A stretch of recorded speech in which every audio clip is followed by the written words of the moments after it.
إن الحمد لله نحمده ونستعينه ونستغفره ونعوذ بالله من شرور أنفسنا ومن سيئات أعمالنا من يهدي الله فلا مضل له ومن يضلل فلا هادي له وأشهد أن لا إله إلا الله وحده لا شريك له وأشهد أن محمدا عبده ورسوله أما بعد. Donc j'aimerais aujourd'hui lire un passage du livre de l'imam Ibn al-Qayyim rahimahullah ta'ala qui s'appelle Al-Fawaid.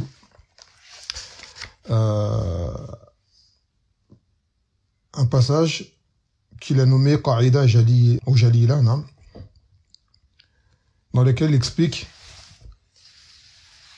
la différence des gens dans la connaissance de la voie des croyants et de la voie des criminels. Il a fait un beau tafsil quand je lisais la Faïda, et j'ai vu qu'il était bon de la traduire d'une façon résumée, et s'il y a moyen de faire un petit commentaire dessus. Car elle s'adapte tout à fait avec ce dans quoi beaucoup d'entre nous sommes aujourd'hui, ou sont aujourd'hui. Et ce sera une bab tambih wa nasiha lana, en guise de conseil pour nous et de mise en attention. فيقول رحمه الله تعالى قال الله تعالى وكذلك نفصل الآيات لتستبين سبيل المجرمين. Dans le sens où là il dit, et c'est de cette façon que nous détaillons les versets afin que t'apparaisse la voie des criminels. La criminelle, ça peut être pris dans le sens des koufars, ou dans le sens des gens des passions, ou dans les gens d'Abida, les gens du faux. وقال ومن يشاقق الرسول من بعد ما تبين له الهدى ويتبع غير سبيل المؤمنين نوليه ما تولى. Et si celui qui fait scission avec le messager après que la guidée lui soit parvenue, et qui suit une voie autre que celle des croyants, nous le délaisserons comme il s'est détourné. La voie des croyants dans ce verset est souvent interprétée par la voie des Sahaba et ceux qui les ont suivis sur la bonne guidée. Wallahu ta'ala qad bayyana fi kitabi sabil al-mu'minin mufassalatan wa sabil al-mujrimin mufassalatan. Donc Allah dans son livre a clarifié et a bien détaillé la voie des croyants, tout comme il a bien clarifié et détaillé la voie des gens du faux, des criminels. Wa aqibat ha'ula'i mufassalah wa aqibat ha'ula'i mufassalah. Il a donné également la rétribution de chacun de façon détaillée, des gens du bien et des gens du mal. Wa a'mala ha'ula'i wa a'mala ha'ula. Et également les œuvres de chacun, les a toutes détaillées. Quelles sont les œuvres des gens du bien, quelles sont les œuvres des gens du mal. Wa awliya ha'ula'i wa awliya ha'ula'i. Et qui sont les alliés de chacun. Pour connaître qui sont les alliés des gens du bien, qui sont les alliés des gens du mal. Wa khuzlanahu li ha'ula'i wa tawfiqahu li ha'ula. Également, de quelle façon il a abandonné les gens du mal, de quelle façon il a accordé la réussite aux gens du bien. Wal asbab allati wuffiqa biha ha'ula'i wal asbab allati khuzila biha ha'ula. Et les causes par lesquelles les gens du bien ont reçu la réussite et les causes par lesquelles les gens du mal ont été abandonnés. Pourquoi?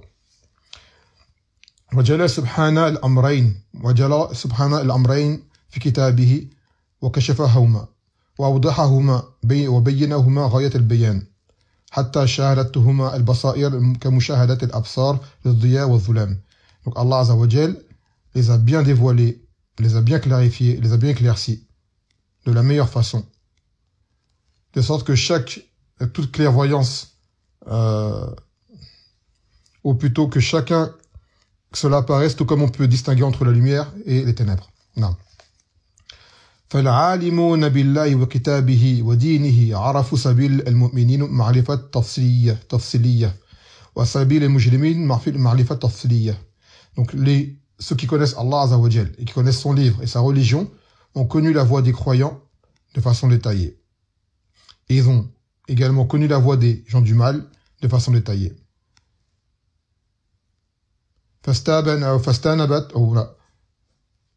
واستبانت لهم السبيلان كما يستبين لسالك الطريق الموصل إلى مقصوده والطريق الموصل إلى الهلكة. Et que les deux voies leur sont apparues aussi clairement que l'on peut distinguer entre la voie qui mène à un objectif, on va dire un bon objectif, et ce qui mène vers la perte, le bon chemin et le mauvais. فهؤلاء أعلم الخلق وأنفعهم للناس وأنصحهم لهم وهم الأدلة الهدى.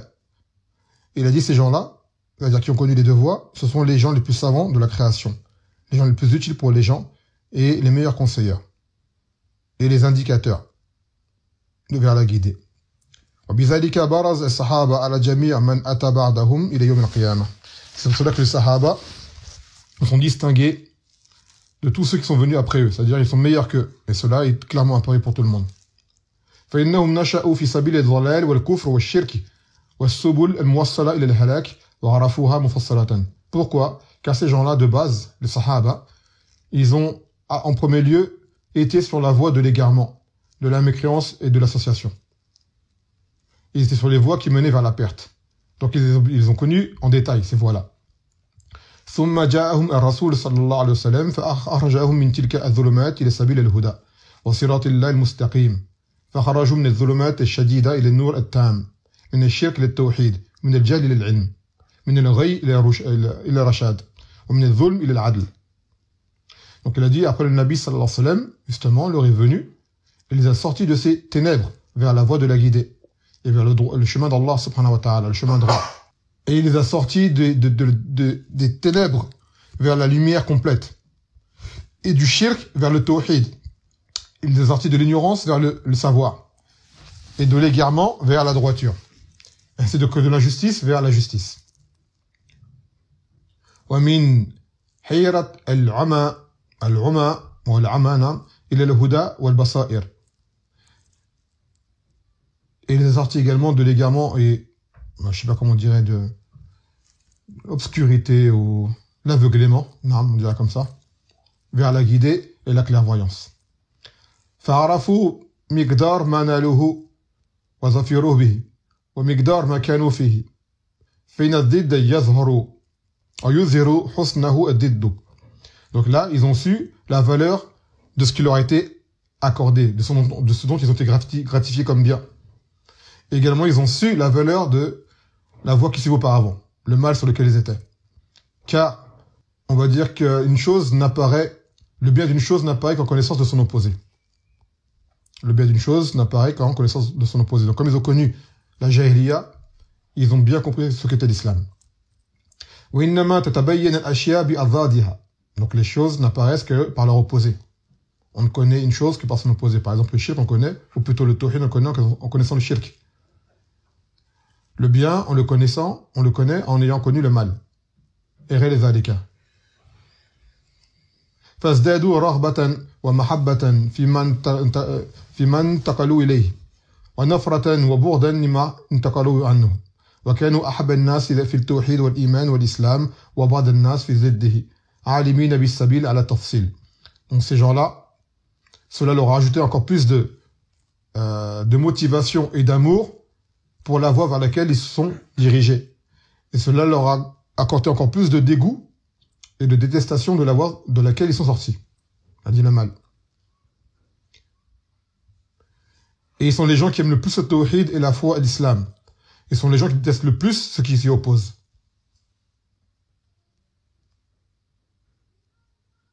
Et qui connaissent le sentier à suivre de façon détaillée. أما من جاء بعد الصحابة فمنهم من نشأ في الإسلام غير عالم تفصيل ضده فالتبس عليه بعض تفاصيل سبيل المؤمنين بسبيل المجرمين. Et par contre, les gens qui sont venus après les Sahaba, les autres générations, parmi eux, ceux qui ont évolué sur l'islam et qui n'ont pas connu le détail de l'opposé de l'islam. Cela leur a causé une confusion dans certains détails, justement. C'est-à-dire, ils ont certaines choses du mal ne leur sont pas apparues, clairement. Elles n'ont pas été assimilées. فإن اللبس إنما يقع إذا ضعف العلم بالسبيلين أو أحدهما. Car cette confusion, elle a lieu lorsqu'il y a une faiblesse dans la connaissance, justement, de deux sentiers, celui du bien, celui du mal. C'est là que la confusion apparaît. Or, sur l'un des deux. Soit tu connais un des sentiers et pas l'autre. كما قال عمر بن الخطاب رضي الله عنه إنما تنقض غراء الإسلام غورة غورة إذا نشأ في الإسلام من لم يعرف الجاهلية. Il a dit justement que l'islam se défait nœud par nœud pour celui qui a évolué sur l'islam et qui n'a pas connu la jahiliya. Pour celui qui est sur l'islam mais qui n'a pas connu ce que c'était la jahiliya. وهذا من كمال علم عمر رضي الله عنه فإنه إذا لم يعرف الجاهلية وحكمها وهو كل ما خالف به أو ما جاء به الرسول صلى الله عليه وسلم فإنه من الجاهلية فإنها منسوبة إلى الجهل وكل ما خالف الرسول صلى الله عليه وسلم فهو من الجهل. Donc il a dit, celui qui n'a pas connu la jahiliya, et la jahiliya c'est quoi? C'est tout ce qui s'oppose à la voie du prophète Mohammed sallallahu alayhi wa sallam. Tout ce qu'il y a eu avant l'islam. Que ce soit l'islam général ou l'islam relatif à chaque personne. La jahiliya, de façon générale, c'est tout ce qui est avant l'islam. Et chaque personne, d'accord, par rapport à lui de façon relative, il a eu sa jahiliya à lui. Mais la jahiliya dans l'ensemble n'existe plus. Car l'islam est venu. Mais une personne qui n'a pas connu l'islam, elle avait sa jahiliya à elle. Ou une personne qui était, on va dire, qui n'était pas sur l'istiqama, elle avait sa jahiliya à elle, sa part de jahiliya à elle, qui lui est propre. Mais la période de jahiliya en elle-même, elle est finie. Donc toute personne qui était sur une autre voie que celle du prophète sallallahu alayhi wa sallam, celle de la foi, était sur une jahiliya. فمن لم يعرف سبيل المجرمين ولم تستبين له أو تستبين له نعم أوشك أن يظن في بعض سبيلهم أنها من سبيل المؤمنين كما وقع في هذه الأمة من أمور كثيرة في باب الاعتقاد والعلم والعمل هي من سبيل المجرمين والكفار وأعداء الرسل. Donc celui qui n'a pas connu la voie des gens du faux, elle ne va pas lui apparaître. Et lui, il est probable qu'il se mette à croire que certaines choses qui font partie de la voie des gens du faux fait partie de la voie des croyants. Il n'arrivera pas à distinguer. Il va y avoir des choses chez les gens du faux en pensant que ces choses-là sont parmi les choses de la voie des croyants. Car il n'a pas connu cela dans le passé de façon détaillée. Parmi les choses de la voie des kuffars et des ennemis des messagers. أدخلها من لم يعرف أنها من سبيلهم في سبيل المؤمنين ودعا إليها. Il va les rentrer dans les choses, il va les rentrer dans la voie des croyants en pensant qu'elle en fait partie, et il va y appeler les gens. D'accord, ils vont prendre des choses de la jahiliya, il va dire qu'elles font partie de l'islam, de la voie des croyants, et il va appeler les gens à s'y affilier et à les suivre. وكفر من خالفها واستحل منه ما حرمه الله ورسوله كما وقع لأكثر أهل البدع من الجهمية والقدرية والخوارج والروافض وأشباههم ممن ابتدع بدعة ودعا إليها وكفر من خالفها. Donc tu vas voir ces gens qui vont rentrer des choses du faux dans l'islam, comme cela s'est produit chez la plupart des gens de l'innovation, parmi les Jahmiya, les Qadariya, les Khawarij et autres, les Rawafid, qu'ils se mettent à combattre et à excommunier toute personne qui s'oppose justement à ces voies qu'ils ont ajoutées à celle de l'islam et qui n'en fait pas partie. Ils les prennent en opposant, ils les prennent en adversité. قال والناس في هذا الموضع أربع فروق.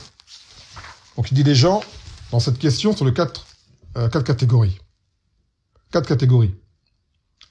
الفرقة الأولى من استبان له سبيل المؤمنين وسبيل المجرمين على التفصيل علما وعملا وهؤلاء أعلم الخلق. Donc la première catégorie sont des gens qui eux ont connu la voie des croyants ainsi que la voie des criminels de façon détaillée, avec science, par les sciences et par les œuvres. Ceux-là sont les gens les plus savants qui existent. Ils distinguent bien entre les deux. Ils connaissent bien les deux. Quand ils voient une chose qui est liée à la voie des croyants, ils le savent. Et quand ils voient une chose qui est liée aux gens du mal, ils le savent. الفرقة الثانية من عميت عنه السبيلان من أشباه الأنعام وهؤلاء بسبيل المجرمين أخضر ولها أسلك. Après, il y a ceux qui n'ont connu aucune des deux voies, ni celle des croyants, ni celle des mujrimines, et ceux-là sont des gens qui ressemblent aux bestiaux. Et en réalité, ces gens-là sont plus proches de la voie des gens du faux. الفرقة الثالثة, troisième catégorie, من صرف عنايته إلى معرفة سبيل المؤمنين دون ضدها فهو يعرف ضدها من حيث الجملة والمخالفة وأن كل ما خالف سبيل المؤمنين فهو باطل ولم تصوره على تفصيل. Donc troisième catégorie, ce sont des gens qui se sont juste axés sur la connaissance de la voie des croyants, sans prendre conscience de l'existence de l'autre voie, celle des criminels. Donc lui, il va connaître la voie des criminels de façon, on va dire, globale, comme ça. C'est-à-dire que pour lui, tout ce qui va s'opposer à la voie des croyants, ça sera du faux. Même s'il ne sait pas le détail qui en découle.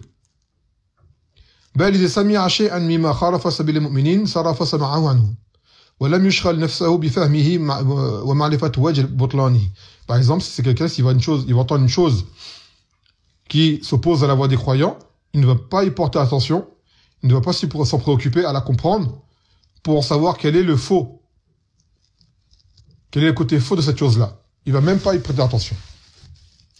وهو بمنزلة من سلمت نفسه من إرادة الشهوات فلم تخطر بقلبه ولم تدعوه إليها نفسه بخلاف الفرقة الأولى. Donc lui, il est l'exemple d'une personne qui aura été épargnée des désirs, d'accord, et qui n'y pense même pas,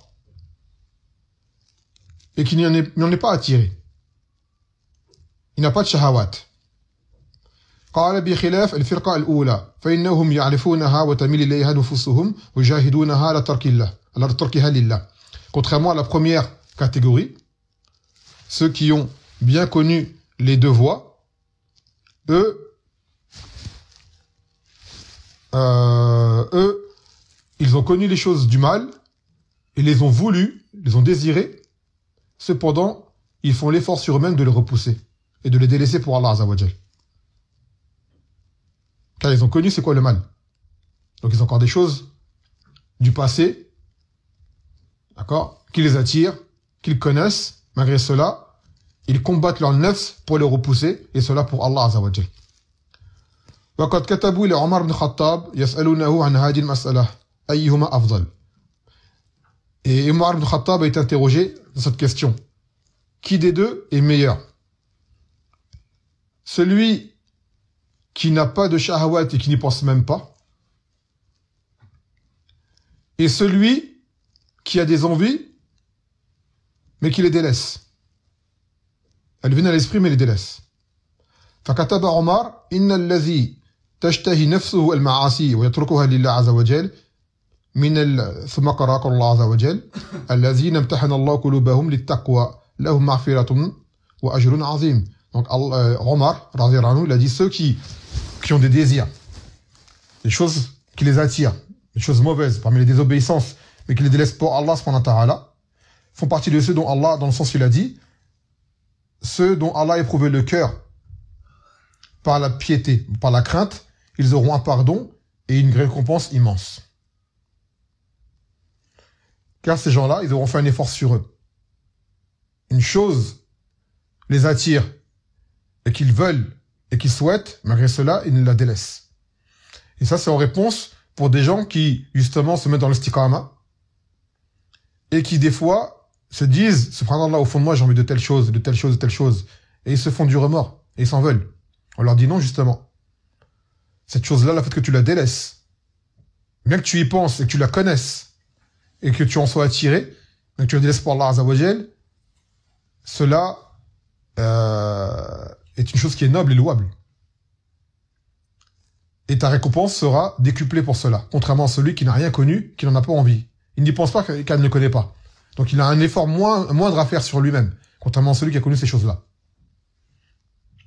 وكذا من عرف البدع والشرك والباطل وطرقه فابعدها الله لله وحذر منها ودفع عن نفسه لم يدعها تخدش وجه إيمان طيب تخدش وجه إيمانه ولا تورثه شبهة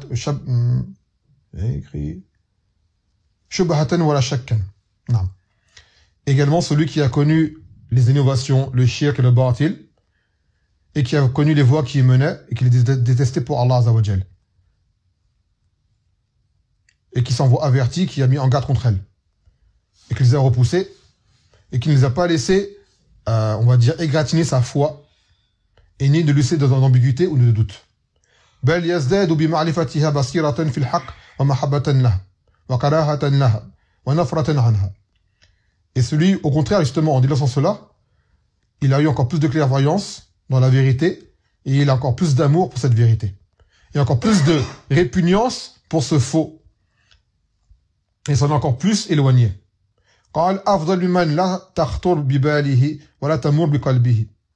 Donc celui-là, qui a tout délaissé, qui a connu cela, qui a tout délaissé, il est meilleur que celui qui n'y a même pas pensé. Et là, l'auteur, il fait allusion de quelqu'un qui a connu ce mal, qui l'a délaissé, en faisant l'effort de connaître le bien, de façon détaillée. نعم. فإنه كلما مرت بقلبه وتصورت له ازداد محبة للحق ومعرفة بقدره وسرورا به.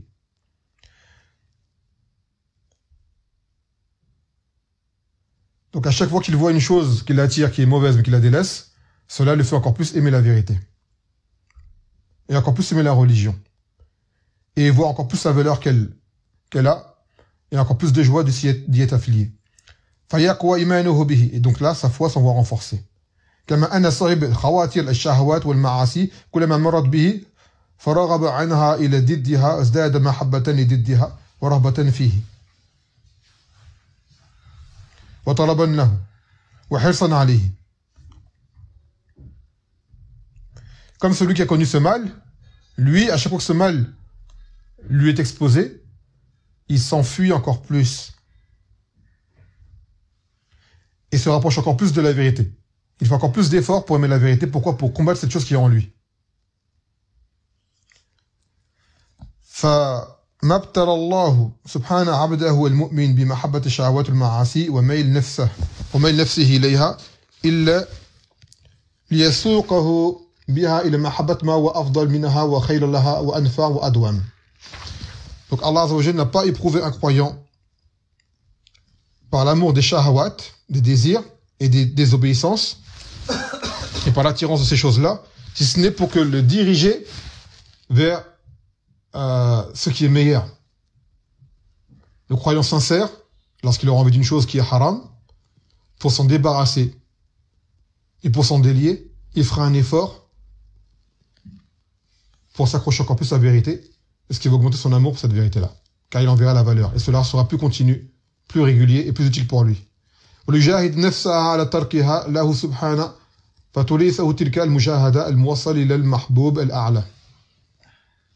Donc Allah va lui donner la force de combattre son nefs pour délaisser cette chose-là. Et que ce combat qu'il va mener, justement, va lui apporter les moyens de pouvoir rejoindre Allah subhanahu wa ta'ala. Et quand on dit le rejoindre, c'est obtenir son amour. Se rapprocher de lui. فكلما نزعت عنه نفسه إلى تلك الشهوات واشتدت إرادته لها وسوقه إليها صرف ذلك السوق والإرادة والمحبة إلى النوع العالي الدائم. Donc là il répète la même chose. فكان طلبه له أشد وحرصه عليه أتم بخلاف النفس الباردة الخالية من ذلك. Donc lui sera meilleur, il fera plus d'efforts et aura plus de récompenses que celui qui n'aura pas connu cela. Les deux ils ont du bien, mais t'en as un il sera plus fort que l'autre. يقول ألا ترى أن من مشى إلى محبوبه على الجمر والشوك أعظم من من مشى إليه راكبا على النجائب. Il a fait une comparaison. Ne vois-tu pas que celui qui se dirige vers la chose qu'il aime en surmontant les choses pénibles comme le fait de marcher sur des braises ou sur des épines, que lui il aura plus de valeur que celui qui va marcher vers la chose qu'il aime sur un chemin neutre et dégagé. Lequel des deux aura plus de valeur? Celui qui aura fait l'effort de combattre les choses mauvaises. C'est-à-dire le fait de marcher sur ce chemin tortueux démontre son amour encore plus grand que l'autre. Et qu'il a fourni encore plus d'efforts. فليس من أثار محبوبه على منازعة نفسه كمن أثر على عدم منازعته إلى غيره. Non. Donc ça c'était la troisième catégorie. Qui sont-ils? Ce sont ceux qui ont connu la voie des croyants, mais sans s'être préoccupés de la connaissance de la voie des gens du mal. Et là, il va finir avec la firqa al-rabi'a, quatrième catégorie. Firqa arafat sabil al-shar wal-bida' wal-kufr mufassalatan wa sabil al-mu'minin mujmalatan. Donc là, c'est la quatrième catégorie. Ce sont ceux qui, eux, par contre, ont connu la voie des gens du mal et du kufr de façon détaillée, mais ils n'ont connu la voie des croyants que de façon globale. C'est-à-dire qu'ils sont plus concentrés à connaître le faux que connaître le vrai. وهذا حال كثير ممن يعتنى بمقالات الأمم ومقالات أهل البدع فعرفها على تفصيل ولم يعرف ما جاء به الرسول صلى الله عليه وسلم كذلك. Donc là, ça c'est le cas de ceux qui procurent trop de temps ou apportent trop d'importance aux paroles des autres et aux paroles des gens de la bid'a et des gens du faux. Et ils les connaissent de façon détaillée, les gens du kouf et autres. Mais ils ne connaissent pas la voie par laquelle est venu le Nabi sallallahu alayhi wa sallam. Ils la connaissent de façon globale, comme ça. Masalan, c'est comme, tu vois, des gens, on en voit beaucoup des comme ça, qui vont te faire des synthèses, des analyses, un tas de paroles sur des choses qui sont fausses pour de vrai. Ils vont te parler sur le sionisme, ils vont te parler sur plein de choses, en détail, sur le complotisme, et ceci et cela. En détail, ils connaissent tout. Mais quand tu regardes bien leur hal par rapport à la connaissance du tawhid de la sunna, ils sont loin. Ils connaissent pas grand-chose. D'accord ? Pour débattre sur une chose comme ça, par exemple, tu lui parles de l'histoire, tu lui parles par exemple des croisades des Nasara, il va tout citer les dates et tout. Et quand on parle des choses de tawhid de la sunna, il connaîtra rien du tout. Par exemple. Ou ton appareil, ils te font des analyses, ils disent musulmans, des analyses de paroles, par exemple, de rappeurs, les choses qui sont liées au satanisme, ils vont te faire un tas de détails, un tas de développement sur la question, et tu regardes bien la sunna, il connaît rien du tout. Tawhid, il connaît rien du tout. La salat, il la connaît à peine. Mais ça là-dessus, tu le vois, il est concentré. Et sur tous les détails. Même des fois, ça va trop loin. Autant ils font pareil avec les politiques. On l'a vu également avec la Covid. Quand la Covid elle est venue, les gens, ils étaient vraiment à fond investis dans la connaissance du complot qui se trame derrière. Et à côté de ça, ils étaient complètement distraits des choses plus importantes relatives à leur religion, à leurs croyances et à leurs obligations. فمن تأمل كتبهم رأى ذلك عيانا وكذلك من كان عارفا بطرق الشر والظلم والفساد على التفصيل سلكها لها وإذا تاب رجع عنها لسبيل الأبرار يكون علمه بها مجملا غير عارف بها على التفصيل معرفة من أفنى عمره في تصرفها وسلوكها. Donc ceux qui ont passé trop de temps à lire ce genre de choses, à être concentrés sur les gens du faux, le jour où ils font une tawbah, ils reviennent sur la vérité, ils n'auront pas la connaissance acquise qu'auront ceux qui étaient déjà là avant eux et qui ont passé leur vie à connaître la vérité. C'est-à-dire ils sont toujours en retard en fait.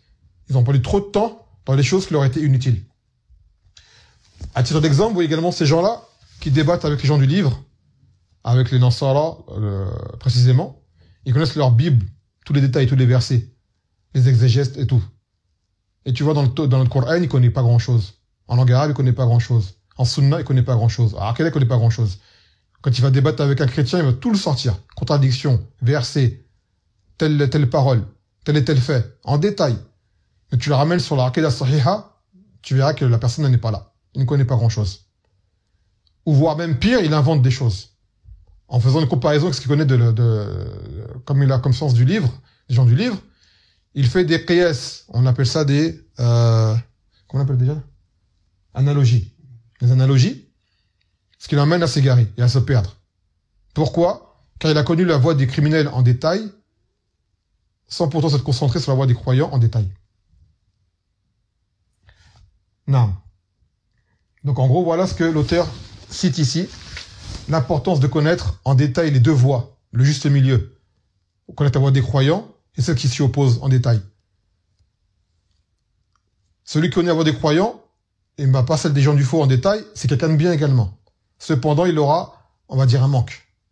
Ou un manquement. Sa clairvoyance sera réduite.